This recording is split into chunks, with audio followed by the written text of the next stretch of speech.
Aliens thought humans were weak. Then they saw Earth's dangerous ships. Part 1. Far outside the edge of the Sol system, a small alien scout ship drifted quietly in the dark. It was shaped like a smooth gray teardrop, with soft blue lights along its hull. Inside, the air smelled faintly of ozone and machine oil. The ship belonged to the Kalis Assembly, a large group of alien worlds that had been exploring space for over 1,000 years. Captain Vren Sol stood at the front of the ship, looking at a large screen. On it was a picture of a small blue and green planet. The screen also showed old data, collected almost 200 years ago by a Kalis probe that had passed through this system without stopping. "Confirm the target," said Vren Sol. His voice was calm and flat, the way most Kalis officers spoke. A younger officer named Dale checked his console. "Confirmed, Captain. This is the system called Sol by the natives. Third planet, called Earth. Species listed as Class 9. Low technology. No warp travel. No shields. Weapons limited to basic explosives and simple guns." Vren Sol nodded slowly. "Class 9. That is very low. Lower than most farming worlds we have seen." "The data is old, Captain," Dale said. "Almost 200 years old. But species like this do not grow fast. They fight each other too much. They waste their resources on small wars. It is rare for a Class 9 species to become anything more in such a short time." "Good," said Vren Sol. "Then this will be simple. We are only here to update the records and check if the species is ready for first contact. If they are still primitive, we log it and move on. If they show signs of growth, we report it to the Assembly Council, and they decide what to do next." The ship moved closer, gliding silently through the dark. It passed the outer planets, the cold gas giants, and the belt of rocks and ice between them. Nothing stopped it. No one noticed it. The scout ship's cloaking systems were strong enough to hide it from a Class 9 species, or so the Kalis believed. But as they got closer to Earth, something strange happened. "Captain," said Dale, his voice tight, "I am picking up strange readings near the fourth planet. Mars, the natives call it." "What kind of readings?" "Metal, a lot of metal. Moving in structured patterns. It looks like ships. Many ships." Vren Sol frowned. He walked over to Dale's console and looked at the screen himself. There, near the red planet, was a cluster of large shapes. They were not natural. They were built. "How many?" Vren Sol asked. "I count 12 large shapes, and smaller ones nearby, maybe 40 or 50. "That is impossible," Vren Sol said. "A Class 9 species should not have ships near another planet. They should still be fighting each other on their home world." "Should I scan them, Captain?" Vren Sol thought for a moment. Scanning could be dangerous if the species had detection systems, but not scanning meant they would not know what they were dealing with. He made his choice. Scan them. Quietly. Passive scan only. No active signals. Dale worked at his console. The scout ship's sensors reached out silently, gathering information without sending out any signal that could be detected. Slowly, data began to fill the screen. "Captain, this does not make sense," Dale said. "The ships are large, very large, bigger than our own scout ship by many times, and I am reading strange energy signatures. Not chemical rockets, something else." "Explain. I believe these are some kind of engine we do not have in our records." "The energy output is very high for a species this young."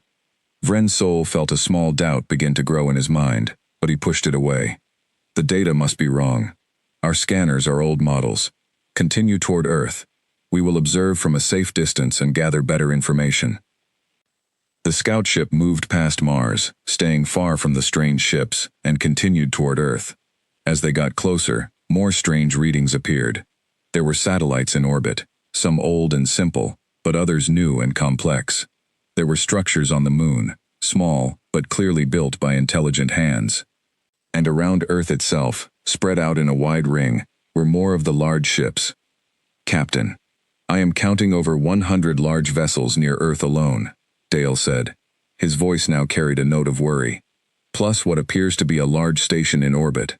It is bigger than anything we have on our own border worlds." Vren Sol stared at the screen for a long time without speaking. The old data said Class 9. Primitive. Weak. fighting each other with simple guns. But what he was seeing now did not match that at all. Perhaps, he said slowly, the report was wrong from the start. Perhaps whoever collected this data 200 years ago did not look closely enough. Should we make contact, Captain? No, Vrensol said firmly. Not yet. We will observe first. If this species has really grown this fast, the Council must know before we take any action.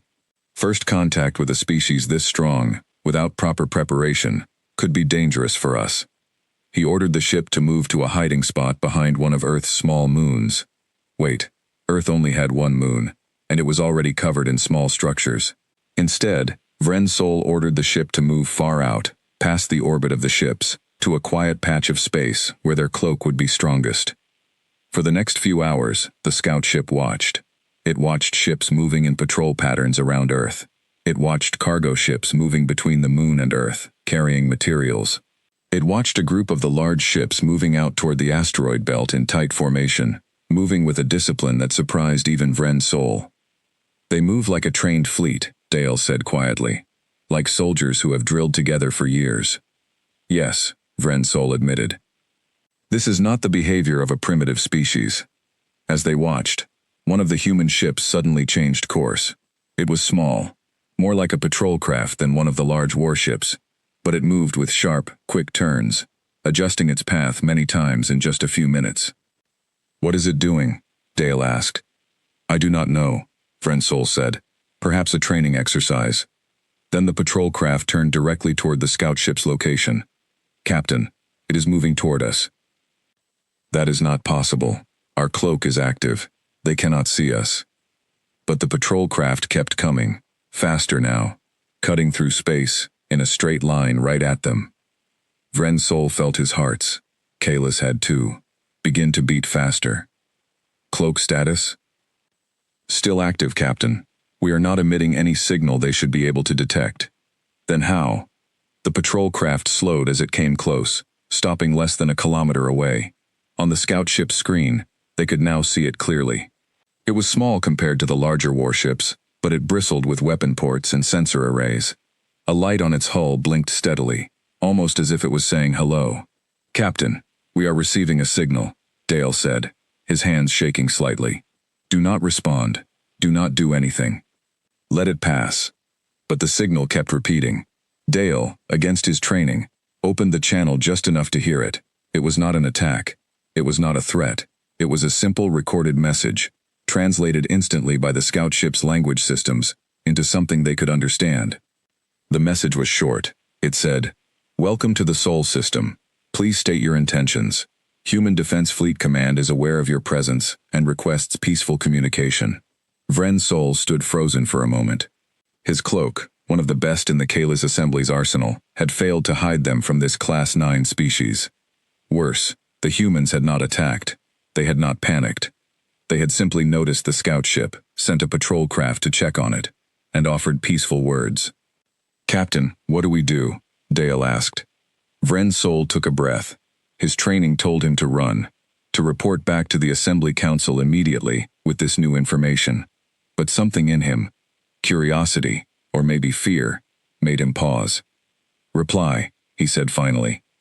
Tell them we are a scout ship from the Kalis Assembly, here, on a routine survey mission. Tell them we mean no harm. Dale sent the message. A moment passed. Then the patrol craft's light blinked again, and a new message came through. Understood. The Kalis Assembly is noted in our records as a species we have not yet made formal contact with. We invite you to follow us to Earth orbit for a proper diplomatic meeting. Your ship will not be harmed if you do not act with hostility. Vrensol looked at Dale. Dale looked back at him, unsure what to say. They know about us, Vrensol muttered. The Kalis Assembly. They have that in their records already. How is that possible? We have never made formal contact with this species. Perhaps they have other ways of learning things, Captain, Dale said quietly. Perhaps they are not as primitive as the old data said. Vrensol sat back in his chair, thinking hard. The safe thing to do was to turn around and report everything to the Council. The Kalis Assembly had rules about first contact, and this situation had already broken several of them. But if he ran now, without more information, the Council might not believe his report. They might think his instruments were faulty, or that he had misread the data. "Follow the patrol craft," Vrensol said at last. "But keep our weapons ready. If anything looks wrong, we leave immediately." "Yes, Captain." The scout ship moved forward, following the small human patrol craft toward Earth. As they got closer, more of the large warships came into view, and Vrensol could see them clearly now. They were sleek, dark, and covered in weapon systems that his own scanners struggled to fully identify. Some of them had strange patterns painted on their hulls, unit numbers, names, symbols that meant nothing to the Kaylis, but clearly meant something to the humans. "Captain, I am reading heavy armor plating on all of the large ships," Dale reported. "Thicker than anything in our fleet catalogs, and the weapon systems, I cannot get a full reading. They seem to be blocking deeper scans." "They can block our scans?" Vrensol said, surprised. "That takes advanced technology." "Yes, Captain." As the scout ship entered Earth's orbit, escorted by the small patrol craft, Vrensol got his first close look at the planet the old records had called weak. It was beautiful, covered in blue oceans and green land, with white clouds drifting over the surface. But surrounding it, filling the space above the atmosphere, was a wall of ships. Dozens of large warships, hundreds of smaller ones, defense platforms, and a massive station that looked like it could house thousands of people. "This cannot be a Class 9 species," Vrensol whispered. The patrol craft led them toward the large station. As they approached, a new voice came through the comm system, this one clearer and more formal than the recorded message before. "This is Admiral Elena Cross, Human Defense Fleet Command. Welcome to Earth orbit, Kalis vessel. We would like to speak with your captain directly, if you are willing." Vrensol straightened in his chair. He had trained his whole life for first contact situations, but nothing had prepared him for this. The Assembly's own records, gathered from 100 worlds, said that species like this one should still be primitive, still weak, still years or decades away from real space travel. But here they were, with a fleet that made even the smaller Kalis border defenses look thin. "This is Captain Vrensol of the Kalis Assembly," he said, trying to keep his voice steady. "We are here on a survey mission. We did not expect this level of development." There was a short pause before Admiral Cross replied. When she spoke again, there was something almost like humor in her voice, though Vrensol could not be sure, since humans were still so new to him. "Most people don't," she said. "We get that a lot. Would you like to come aboard the station? We can talk properly there. And Captain, your scout ship is safe here. We're not looking for a fight. We just like to know who's visiting our neighborhood, and why." Vrensol looked at Dale. Dale looked back, clearly just as unsure and just as amazed as his captain. "Captain, what should we tell the council?" Dale asked quietly. Vrensol let out a slow breath. "We tell them the truth," he said. "That the old data was wrong. That this species is not weak. That we do not yet know what they truly are, but that they are far stronger than anyone believed, and that we have just been invited aboard their station to find out more." He turned back to the comm system. "Admiral Cross," he said, "we accept your invitation.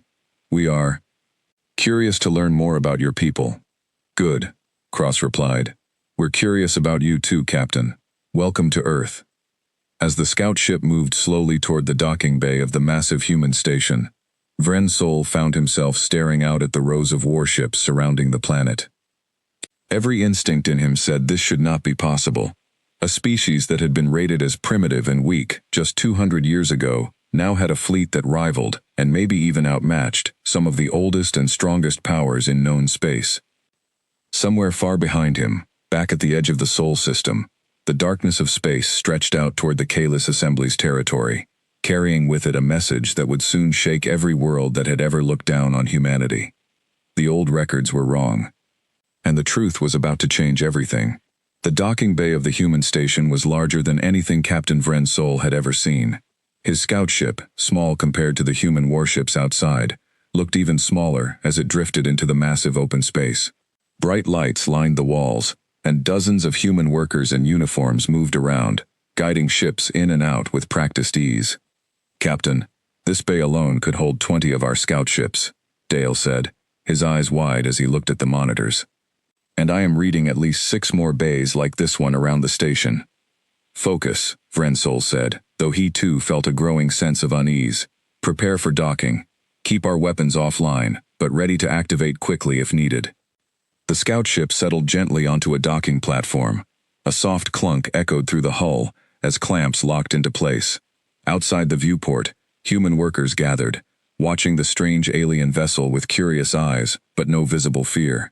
A voice came over the comm. "Captain Vren Sol, this is Admiral Cross. Please make your way to Airlock 7.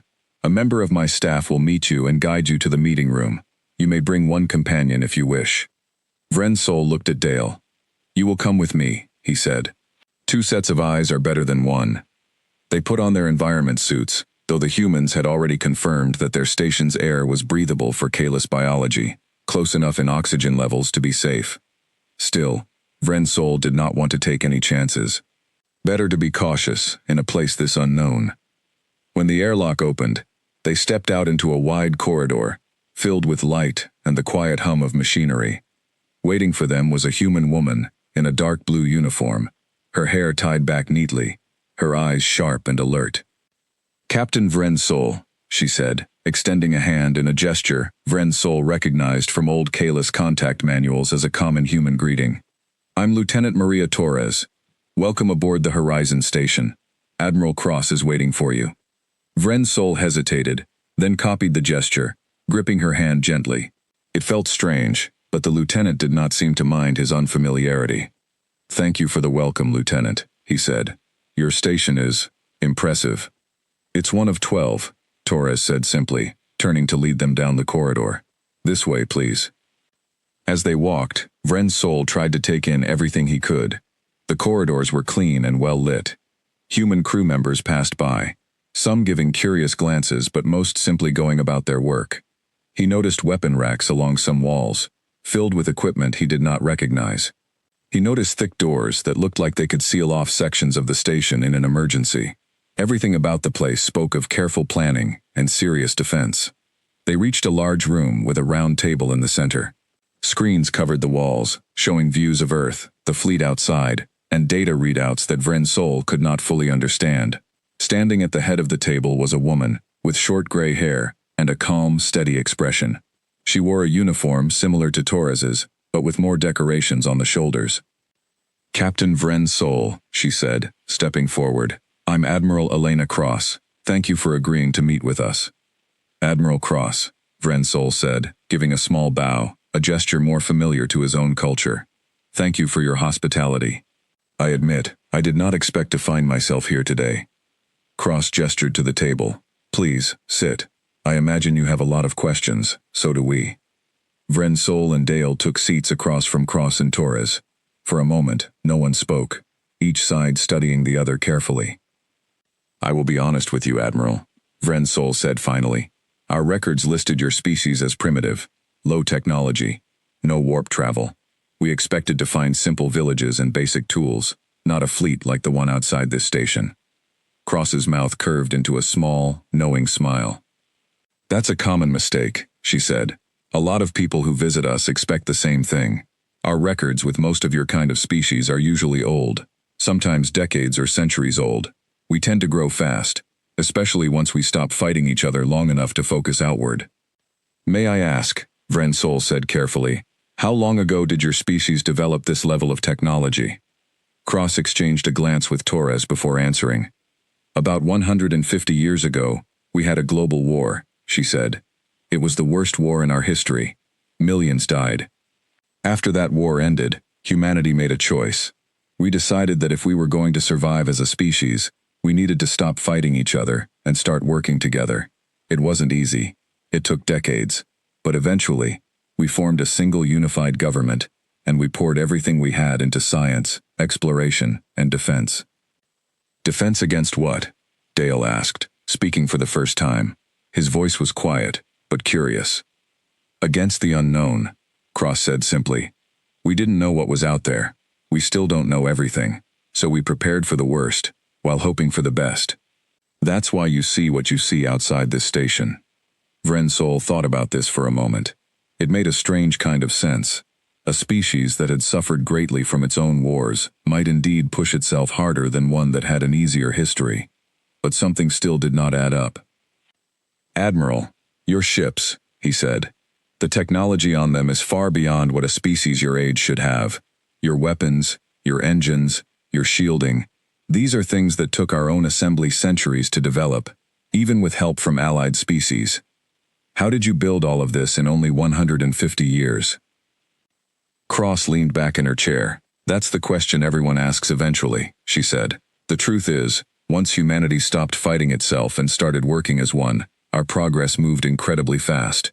We had over 8 billion minds working together instead of against each other. We shared resources. We shared knowledge. Universities and companies that used to compete started cooperating, and we had a strong reason to move quickly. What reason? Vren Sol asked. Because about 80 years ago, we made contact with our first alien species, Cross said. It did not go well. The room grew quiet. Vren Sol leaned forward slightly. What happened? Cross's expression grew more serious. A species called the Threll came through our system, much like you did, quietly and without permission. But they were not as peaceful as you have been. When our early scout ships approached them, they attacked without warning. We lost 12 ships and over 3,000 crew members before we even understood what species we were dealing with. Vren Sol felt a chill run through him. He had heard of the Threll before, in old Kalis records. They were a hostile species from a region far from Kalis space, known for aggressive expansion and violent contact with weaker civilizations. I am sorry to hear that, Vren Sol said carefully. The Threll are known to us as well. They are considered dangerous by many species. We learned that the hard way, Cross said. After that attack, humanity changed. We realized that space was not a safe place. We realized that if we wanted to survive, we needed to be strong enough that no one would dare attack us again. So we built, we researched, we trained. And within a few decades, we built the fleet you see outside this station. And the Threll? Vren Sol asked. What happened to them? Cross's eyes hardened slightly. They came back 20 years later, thinking we would still be weak. We were not. That battle ended differently. Dale leaned toward Vren Sol and whispered quietly in their own language. Captain, if this is true, then this species has already fought and defeated an enemy that even the Assembly considers dangerous. Vren Sol nodded slowly, his mind racing. This changed everything. If humanity had truly stood against the Threll and survived, even won, then the old Kalis records were not just outdated, they were dangerously wrong. Admiral Cross, Vren Sol said, turning back to her. I must be honest with you. My people, the Kalis Assembly, believed your species to be no threat at all. We came here on what we thought was a simple survey mission. If our council learns the truth about your fleet and your history, they will need to reconsider everything they believe about your species. Cross nodded, seeming unsurprised. That's fair, she said. We've had this conversation with a few other species now. Most of them react the same way you are reacting. How many other species have visited Earth? Vren Sol asked. 4, including you, Cross said. The Threll, though that wasn't exactly a friendly visit. A trading species called the Oval, who we now have peaceful relations with, and a scouting group from a species called the Renkari, who left in a hurry after seeing our fleet, much like you might be tempted to do. Vren Sol almost smiled at that, though Kayla's facial expressions were subtle and easy for humans to miss. I admit, the thought crossed my mind, he said. We're not looking for enemies, Captain, Cross said, her voice softening slightly. We built this fleet because we had to, not because we wanted to fight everyone we meet. If your assembly is willing to talk peacefully, we would welcome the chance to build a relationship with you, but we will not apologize for being strong. We learned that lesson at a terrible cost. Vren Sol considered her words carefully. There was something honest in the way she spoke, something that did not feel like a trick or a trap. He thought of his own people, the Kalis Assembly, and how they too had learned hard lessons over their long history of expansion. I understand your position, Admiral, he said. I will report everything I have seen and heard back to my council. I believe they will want to open proper diplomatic talks with your government. That would be welcome news, Cross said. In the meantime, would you like a tour of the station? I think it might help you understand us a little better. Vren Sol glanced at Dale, who gave a small nod of encouragement. Yes, Vren Sol said. I would like that very much. Over the next few hours, Torres led them through different parts of the Horizon Station. They saw training rooms where human soldiers practiced combat drills with an intensity that surprised the two Kaylee's visitors. They saw research labs filled with scientists working on new technology, sharing ideas freely across different teams. They saw a large viewing room where crew members could look out at the stars, a simple comfort that Vren's soul found strangely touching. At one point, they passed a memorial wall, covered in names, thousands of them, carved carefully into the metal surface. "What is this?" Vren's soul asked, stopping to look at it. Torres's expression grew somber. "This is a memorial for everyone we've lost defending humanity," she said. "Soldiers, scientists, civilians who died in the wars, in the Threll attack, in accidents during our expansion into space. We don't forget them. Every station, every ship, has a wall like this." Vren's soul looked at the countless names, feeling a strange mix of respect and sorrow. It reminded him that this powerful fleet, this incredible technology, had not come easily. It had come from struggle, from loss, from a species determined never to be weak again. "Your people have paid a great price for their strength," Vren's soul said quietly. "We have," Torres said, "and we hope we never have to pay it again. That's why we build strong ships, Captain. Not because we want war, but because we never want to be caught unprepared again." As the tour continued, Vren's soul found his understanding of humanity shifting more and more with each new thing he saw. These were not the primitive villagers described in the old Kalis records. These were a people forged by hardship into something far stronger, far more determined, and far more capable than anyone in the assembly had ever imagined. By the time they returned to the docking bay to prepare for departure, Vren's soul knew that his report to the council would need to be very different from what any survey team had ever sent back before. "Thank you for your hospitality, Admiral Cross," he said, standing at the edge of the docking platform. "I will make sure the Kalis Council understands the truth about your people." Cross extended her hand once more, and this time Vren's soul shook it without hesitation. "Safe travels, Captain," she said. "Tell your council we look forward to speaking with them properly. And tell them this: we are not looking for trouble, but we are ready for it, if it finds us." As the scout ship pulled away from the Horizon Station and turned back toward the edge of the Sol system, Vren's soul sat quietly in his chair, staring at the wall of warships shrinking behind them. Dale sat beside him, equally silent, both of them processing everything they had seen and heard. "Captain," Dale said finally, "what will you tell the council?" Vren's soul took a long breath before answering. "I will tell them the truth," he said. That humanity was never weak. They were simply waiting, growing stronger in silence, until the day someone underestimated them one time too many. And I will tell them that when that day came, it did not end well for the ones who made that mistake.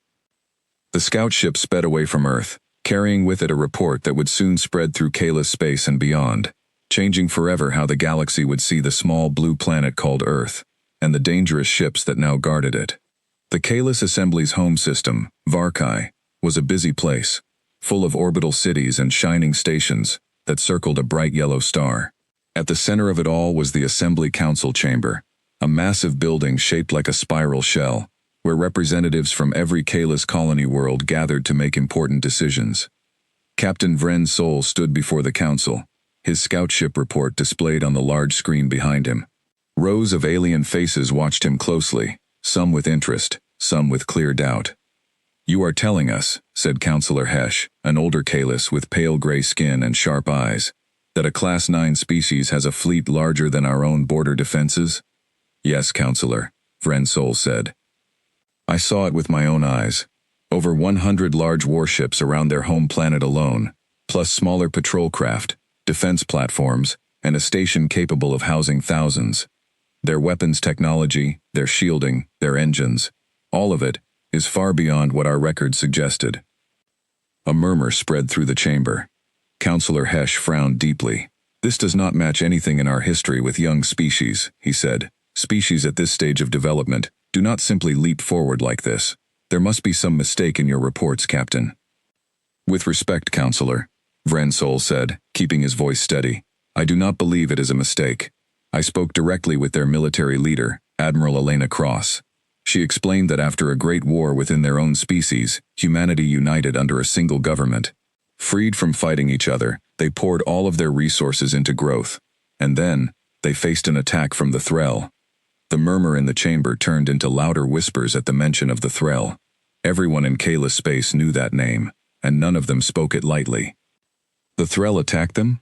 Counselor Hesh asked, his tone changing slightly. Yes, Counselor. 20 years later, the Threll returned to try again. According to Admiral Cross, that second battle ended very differently for the Threll.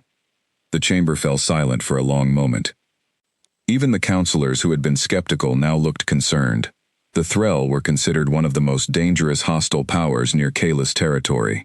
If a species as young as humanity had truly fought and defeated them, twice, that was something the Assembly could not afford to ignore.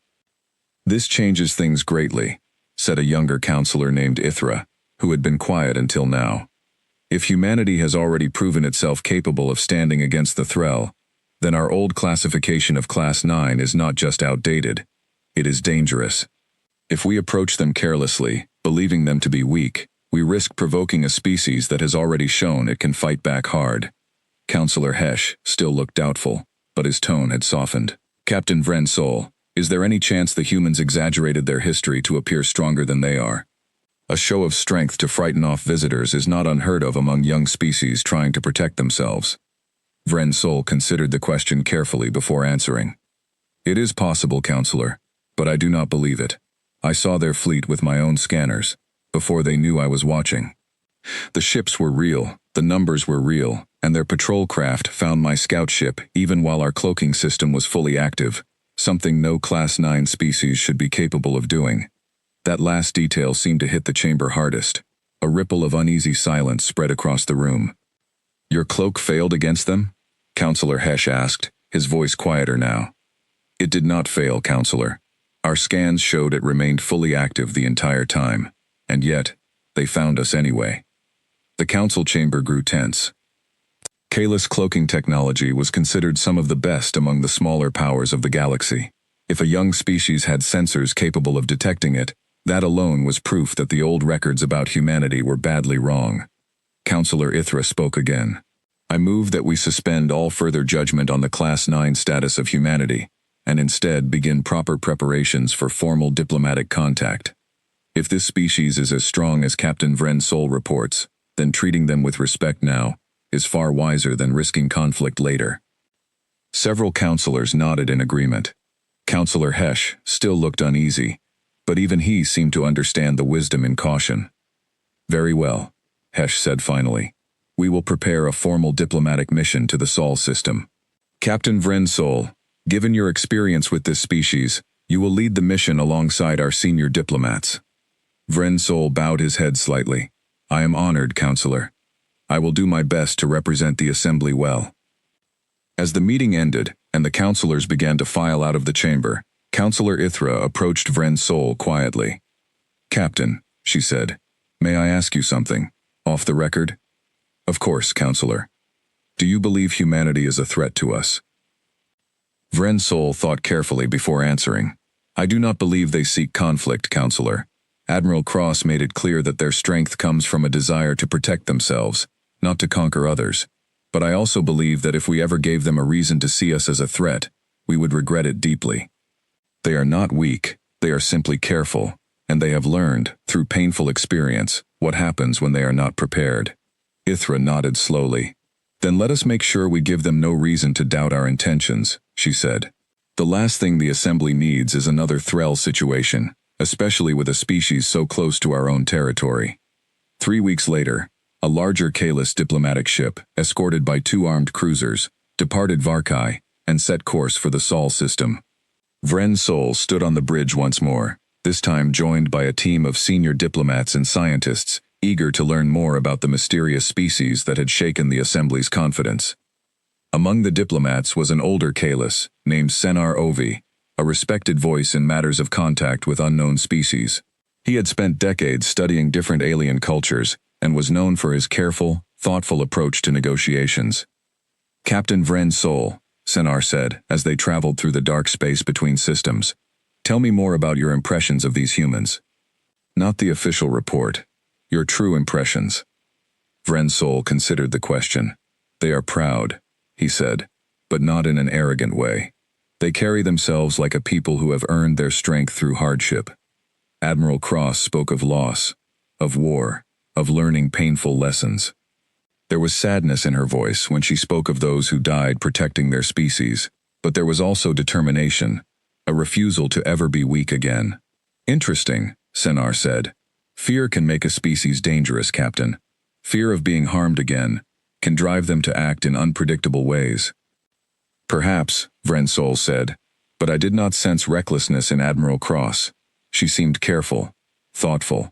Even during our conversation about the Threll attacks, I believe humanity values peace, but only from a position of strength.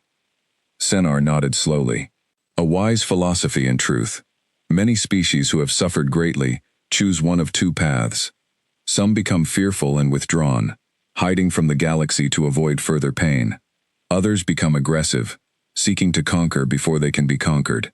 It seems humanity has chosen a third path, strength without aggression. That is rare, Captain, and valuable if true. As the ship continued its journey, Vrensol found himself thinking often about his time on the Horizon Station, about the memorial wall filled with names, about the quiet strength he had seen in every human he had spoken with.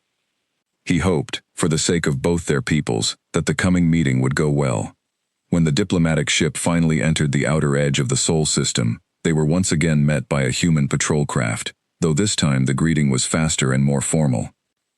Kalis Diplomatic Vessel, this is Human Defense Fleet Command. We have been expecting you. Please follow the escort ship to Earth orbit.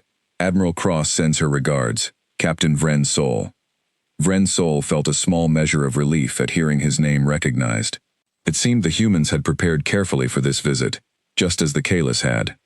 As they approached Earth once more, Senar Ovi stood beside Vrensol at the viewport, watching the wall of warships come into view. By the stars, Senar whispered, his earlier calm confidence slipping slightly. The reports did not do this justice. I told you, Ambassador, Vrensol said quietly. They are not weak. The diplomatic ship was guided to a different station this time, larger and more formal in design, clearly built for hosting important diplomatic events. As they docked, a small group of human officials waited to greet them, led by a tall man in a dark formal uniform. Welcome, the man said, stepping forward as Vrensol and the Kalis delegation exited their ship. I am Secretary General Daniel Osei, representing the United Earth Government. On behalf of humanity, I welcome the Kalis Assembly to Earth. Senar Ovi stepped forward, offering the formal Kalis greeting, a slight bow with both hands open at his sides. Secretary General Osei, I am Ambassador Senar Ovi, representing the Kalis Assembly Council. We are grateful for your invitation to open formal talks between our peoples. Osei smiled warmly, though there was a careful sharpness in his eyes, the look of a skilled negotiator. We're glad you accepted, he said. Admiral Cross spoke highly of Captain Vrensol's visit.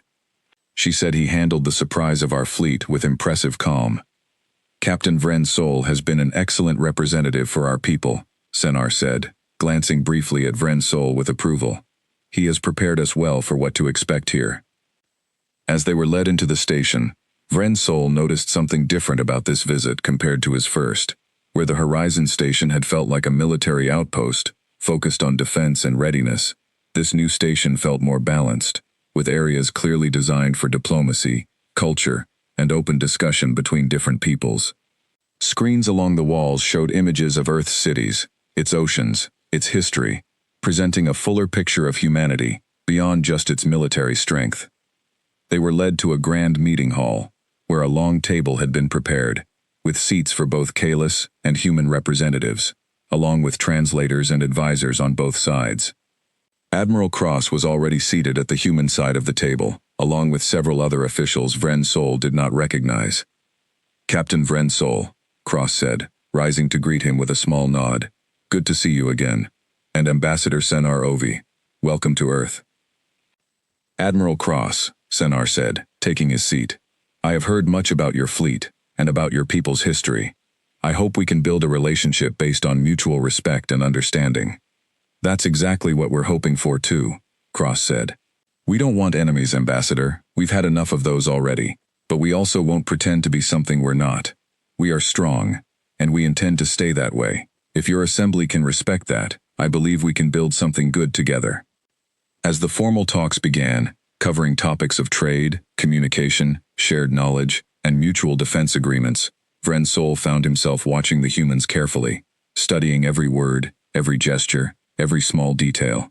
He thought again of the memorial wall, of the names carved into metal, of a species that had built its strength not from a desire for conquest, but from a deep, painful need to never feel weak and unprepared again. He hoped, as the negotiations continued late into the day, that the Kaylee's assembly and humanity could find a path forward together, as allies rather than rivals.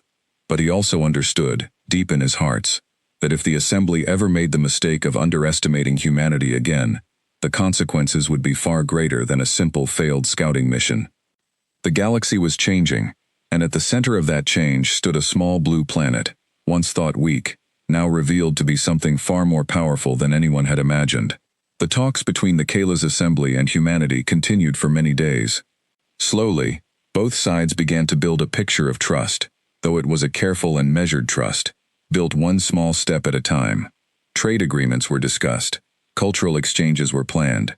Scientists from both peoples began to share small amounts of information, testing the waters of cooperation. But not everyone in the galaxy welcomed this new relationship. Far beyond the edge of Kaylee's space, in a dark region known as the Vosk Reaches, a different power watched the growing friendship between the Assembly and Earth with great interest. The Threll Dominion, still bitter over their defeat by humanity decades earlier, had never forgotten the sting of that loss. When word reached their leadership that the Kaylee's assembly was forming close ties with the very species that had humiliated them, their anger grew hot. In a dark command chamber aboard the Threll flagship Vengeance's Call, a large, heavily armored figure named Warlord Krath Hussein stood before a wall of screens, showing reports gathered by Threll spies, scattered across nearby systems.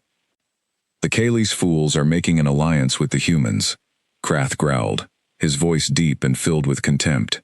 After everything the humans did to us, the assembly welcomes them like honored guests. Beside him, a smaller Threll advisor named Ren Dashk bowed his head slightly. It seems the humans have grown even stronger since our last encounter, Warlord. Their fleet numbers have doubled. Their weapon technology has advanced significantly. Krath's clawed hand tightened into a fist. Then it is even more important that we act now, before this alliance grows too strong to break. If the Kaylee's assembly and the humans unite fully, our expansion into this region will be finished before it even begins. What do you propose, Warlord? Krath turned to face a large star map displayed on the wall. We strike first, not at Earth directly. That would be too costly, even now.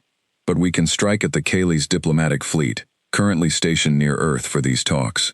If we destroy their delegation, we destroy this budding alliance before it can grow roots. The Kaylee's will believe the humans allowed them to be attacked under their protection, and the humans will believe the Kaylee's brought this danger to their doorstep. 2 birds, 1 strike. Ren Dashk hesitated. Warlord, if the humans discover our involvement, they may retaliate with full force. Their fleet nearly destroyed us the last time we underestimated them. We will not underestimate them again, Krath said coldly. We strike with our full battle fleet, using our newest cloaking technology, stolen from assembly research years ago. We hit hard and fast, then withdraw before they can organize a proper counterattack. By the time they recover, both the Kaylee's and the humans will be too busy blaming each other to unite against us. Meanwhile, near Earth, the diplomatic talks were reaching an important stage. Ambassador Senar Ovi and Secretary General Ose had just finished discussing the framework for a formal peace and cooperation treaty between the Kaylee's assembly and the United Earth government. Captain Vren Sol and Admiral Cross stood nearby, reviewing security arrangements for the signing ceremony planned for the following week. I have to admit, Captain, Cross said as they walked along a viewing platform overlooking Earth. When you first arrived here, I didn't expect things to move this quickly toward a real alliance. Neither did I, Admiral, Vren Sol admitted, but I am glad they have. I believe our peoples have much to offer each other. Suddenly, an alarm began to blare through the station. Red lights flashed along the corridors, and Cross's expression instantly sharpened into sharp focus. That's a fleet alert, she said, tapping a device on her wrist. Command, report. A voice crackled through her communicator. Admiral, we're detecting a large cloaked fleet approaching from the outer system. Sensors are picking up energy signatures, consistent with Threll cloaking technology. But the signal is stronger, more advanced than anything we've seen from them before. Vren's soul felt a cold chill run through him. The Threll, he said. Here? Cross's jaw tightened. How many ships? She asked into her communicator. At least 40 large warships, Admiral. Possibly more hidden within the cloak. They're moving fast, heading directly for the diplomatic station. All hands, red alert, Cross said immediately, her voice steady despite the danger. Scramble the defense fleet. I want every ship in range moving to intercept before they reach the station.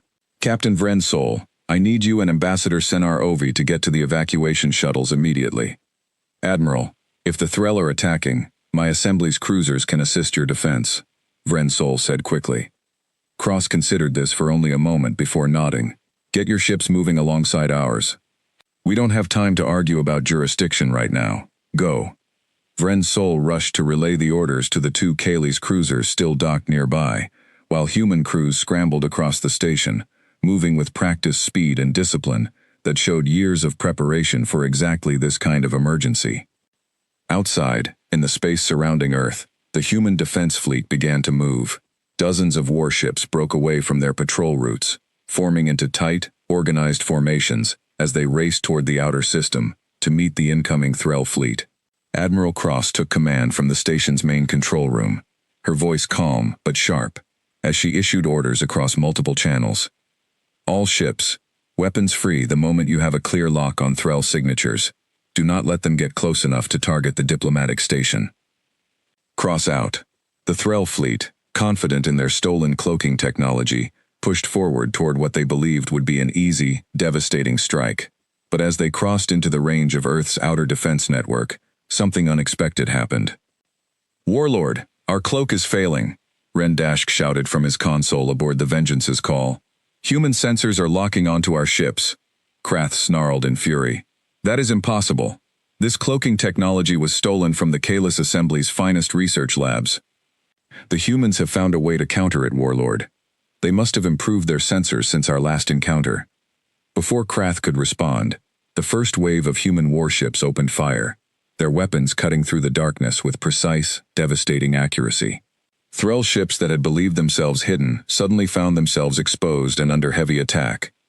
All ships, return fire, Krath roared. Do not let them push us back. We came here to strike the Kalis fleet, and strike them we will. The battle that followed was fierce and chaotic. Threll warships, larger and more heavily armed than anything the humans had faced in years, fought back hard, their weapons tearing through several human ships before the defense fleet could fully adjust to the fight. But the humans did not panic. Admiral Cross coordinated her fleet with practiced precision, directing ships to focus fire on the largest Threll vessels, while smaller, faster human craft darted between the larger warships, disrupting their formations and targeting weak points in their shields. Aboard one of the two Kaylee's cruisers, Captain Vren's soul watched the battle unfold on his own ship's sensors, astonished by the speed and coordination of the human fleet. Captain, should we engage? His weapons officer asked. Yes, Vren's soul said firmly. Target any Threll ship threatening the diplomatic station directly. We owe the humans our support in this. The two Kaylee's cruisers joined the fight, adding their firepower to the human defense line. Though smaller in number compared to the massive human fleet, their presence helped tip the battle further in humanity's favor, striking at Threll ships from angles the human fleet had not yet covered. On the Vengeance's call, Warlord Krath watched with growing fury as his fleet began to suffer heavy losses.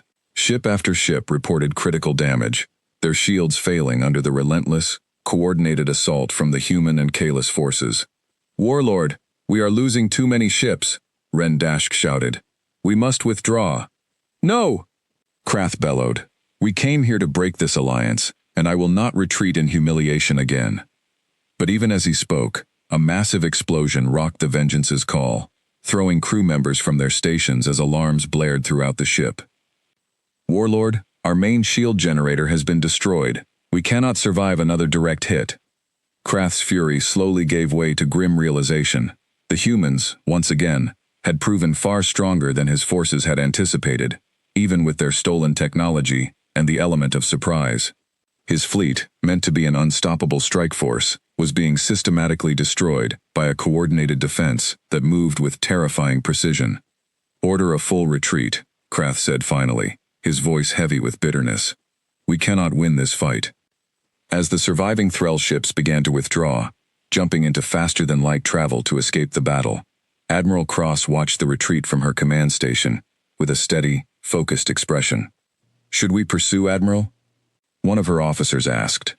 Cross considered the question for a moment before shaking her head. "No. Let them go. Our priority is protecting the diplomatic station and the people aboard it. Recall all ships and begin damage assessment." As the battle ended and the human and Kalis fleets began to regroup, Captain Vren Sol contacted Admiral Cross directly from his cruiser. "Admiral, is the diplomatic station secure?" "Yes, Captain," Cross replied, though there was clear exhaustion in her voice. "Thanks in part to your ships joining the fight. We lost 6 vessels and suffered damage on a dozen more, but the station and everyone aboard it are safe." "I am relieved to hear that," Vren Sol said. "Admiral, the Thrall clearly targeted this meeting on purpose. They must have learned of our diplomatic talks and sought to destroy the alliance before it could be finalized." "That's my read on it too," Cross said grimly, "which tells me they're more afraid of us working together than we realized. That's useful information, in its own strange way." Back aboard the Vengeance's call, as the battered Thrall fleet retreated deep into the darkness of space, Warlord Krath sat alone in his command chamber, staring at the reports of his fleet's heavy losses. His plan had failed completely. Not only had he failed to break the alliance between the Kalis Assembly and humanity, but his attack had likely strengthened it, proving to both sides that they had a common enemy worth standing against together. "This is not over," Krath muttered to himself, his voice filled with cold anger. "The humans grow stronger every year.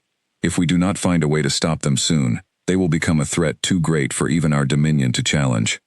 Back near Earth, in the aftermath of the battle, the mood among both the human and Kalis delegations had shifted. What had once been a careful, measured negotiation now carried a new sense of urgency and shared purpose. Ambassador Senar Ovi, having witnessed the battle from the safety of an evacuation shuttle, returned to the station with a renewed determination to see the alliance completed as quickly as possible. "Admiral Cross," Senar said, as the human and Kalis leaders gathered once more in the meeting hall, now bearing signs of recent battle damage along its outer walls, "I believe today's events have shown us something important. Our peoples share a common enemy in the Thrall. Perhaps it is time we moved beyond simple trade agreements and considered a true defense pact between our peoples." Cross nodded slowly, exhaustion still evident on her face, but her eyes carried a new spark of resolve. "I agree, Ambassador," she said. "The Thrall just proved they see us as enough of a threat, together, to risk a direct attack. That tells me an alliance between us isn't just beneficial. It might be necessary for both our futures." As the sun set over Earth, casting golden light through the station's viewing windows, humans and Kalis alike began the difficult work of rebuilding what had been damaged, while also strengthening the bond that had been tested and ultimately proven by fire. The galaxy was watching now, more closely than ever before, and the message being sent, from the wreckage of a failed Thrall attack to every power watching from the shadows, was clear. Humanity was not weak, it was not alone, and anyone who threatened it would face consequences far greater than they ever expected. 2 months after the failed Thrall attack near Earth, the damaged sections of the diplomatic station had been repaired, and the halls that once echoed with the sounds of battle now carried the quiet murmur of careful negotiation once again. But the mood had changed. What had begun as a cautious meeting between 2 unfamiliar species had grown into something far stronger, forged in the heat of shared danger. In the same meeting hall where the attack had once interrupted their talks, Ambassador Senar Ovi and Secretary General Daniel Osei stood before a large gathering of officials from both the Kalis Assembly and the United Earth Government. Between them, on a long table, sat a formal document, printed in both Kalis script and human language, ready for signing. "Today," Osei said, his voice carrying clearly through the hall, "we complete something that began not long ago, when a single scout ship entered our system on what was meant to be a simple survey mission. That mission revealed a truth to both our peoples, that assumptions, no matter how old or how deeply believed, can be dangerously wrong. Senar Ovi nodded in agreement, stepping forward to address the gathering as well. The Kalis Assembly believed humanity to be weak, primitive, unworthy of serious attention. That belief nearly cost us the chance to know a species capable of great strength, great wisdom, and great friendship. We are grateful that the truth was revealed to us before that mistake could not be undone.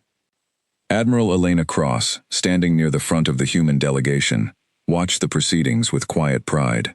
Beside her, Captain Vren Sol stood among the Kalis representatives, having been given the honor of representing his people at the signing, due to his role in first discovering the truth about humanity's strength.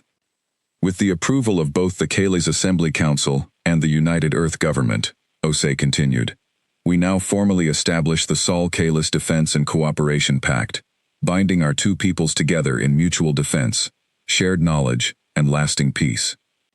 Senar Ovi and Osei each placed their hand upon the document, followed by digital signatures from representatives on both sides, sealing the agreement between the two civilizations.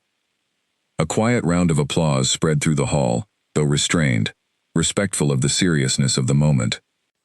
After the ceremony, as officials mingled and celebrated the completion of the treaty, Captain Vren Sol found Admiral Cross standing near one of the station's large viewing windows, looking out at the fleet of human warships still patrolling the space around Earth.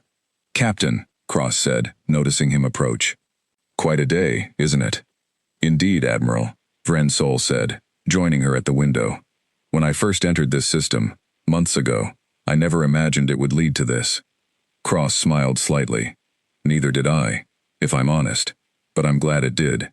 The galaxy's a big, dangerous place. Having allies we can trust makes it a little less frightening. May I ask you something, Admiral?"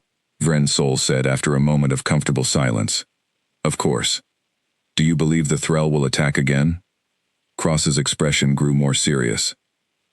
"Probably," she said honestly. "They've attacked us twice now, and both times they underestimated us badly. Warlord Krath doesn't strike me as the type to give up easily, even after 2 humiliating defeats. But now, with your assembly standing beside us, I think they'll have to think twice before trying a third time." "The assembly will stand with you, Admiral," Vren Sol said firmly. "The treaty we signed today is not just words on paper. It represents a true commitment. Humanity showed strength and honor when it defended our diplomatic mission, even at great cost to your own fleet. We do not forget debts like that." Cross nodded, clearly moved by his words, though she kept her expression composed, in the steady way of a seasoned military leader. "That means a lot, Captain. I hope this alliance sets an example for other species out there too. Maybe if more of us stood together instead of assuming the worst about each other, the galaxy would be a safer place." As the days passed following the treaty signing, word of the new alliance between the Kalis Assembly and humanity spread quickly across nearby star systems. Other species, some who had never even heard of Earth before, began to take notice of the small blue planet and its powerful fleet. Trade requests came in from curious civilizations, eager to establish relations with a species that had not only survived contact with the dangerous Thrall Dominion, but had defeated them, not once, but twice. Back on Earth, life continued much as it had before, though there was now a quiet sense of pride running through the population, a feeling that their long, difficult journey since the Great War so many generations ago had finally led somewhere meaningful. Schools began teaching about the new alliance with the Kalis Assembly. News channels showed images of Kalis diplomats visiting Earth's cities, marveling at human culture, architecture, and history, much as Vren Sol once had marveled at humanity's fleet. Aboard the Horizon Station, months later, Admiral Cross stood once again in the same command room, where she had first met Captain Vren Sol. This time, however, the room was filled with officers from both human and Kalis fleets, working together on joint defense planning, sharing tactics and technology in ways that would have seemed impossible only a year earlier. Vren Sol, now serving as a permanent Kalis liaison officer stationed with the human fleet, stood beside Cross as they reviewed reports from the border regions near Kalis space. "Admiral, the joint patrol near the Vosk Reaches reported no Thrall activity this week," Vren Sol said, reading from a datapad. "It seems our combined presence is enough to discourage them from testing our borders, at least for now." Good, Cross said. Let's keep it that way. The last thing either of our peoples need is another surprise attack. As they worked, a young human officer approached, holding a data pad with an urgent message. Admiral, Captain, we've just received a transmission from a new species requesting first contact. They say they detected our joint patrol fleet near the Vosk Reaches and wish to establish diplomatic relations. Cross and Vren Sol exchanged a glance, a small, knowing smile passing between them. Seems our reputation is spreading, Cross said. Perhaps this time, Vren Sol said, they will not need to underestimate us first before recognizing our strength. Cross chuckled softly. One can hope, Captain. Far beyond the edges of explored space, in star systems yet unknown to either humanity or the Kalis Assembly, whispers began to spread among other civilizations. Tales of a small blue planet once thought weak, home to a species that had endured great hardship, only to rise stronger than anyone believed possible. Tales of dangerous ships that guarded their skies, ready to defend not only their own world, but the allies who now stood beside them. Some species listened to these tales with caution, wary of a growing power so close to their own borders. Others listened with hope, seeing in humanity's story a reminder that even the smallest, most overlooked civilizations could rise to greatness through unity, determination, and the hard lessons learned from surviving their darkest days. And on Earth, beneath the watchful eyes of its powerful fleet, humanity continued forward, no longer alone in the vast darkness of space, but standing shoulder to shoulder with new allies, ready to face whatever challenges the galaxy still had waiting for them. The old records that had once called them weak had long since been erased from every database that mattered. In their place stood a new truth, written not in old, outdated reports, but in the steel of 1,000 warships, the courage of countless soldiers, and the quiet, unbreakable resolve of a species that had refused, time and time again, to be counted out. Humanity had been underestimated once. It would not happen again. And as Captain Vren Sol looked out over the fleet of dangerous ships guarding the skies of Earth, he understood, perhaps better than anyone else in the galaxy, just how badly the old assumptions had failed, and just how bright the future could be, for two once strangers, now bound together as true and lasting allies. The story of Earth's rise was no longer a secret hidden behind outdated records and careless assumptions. It was a story now known across the stars, a warning to any who might still believe that humanity was weak, and a promise to any who chose instead to stand beside them as friends. For Captain Vren Sol, for Admiral Elena Cross, and for the two civilizations now bound together by treaty, battle, and hard-earned trust, this was not the end of their story. It was only the beginning.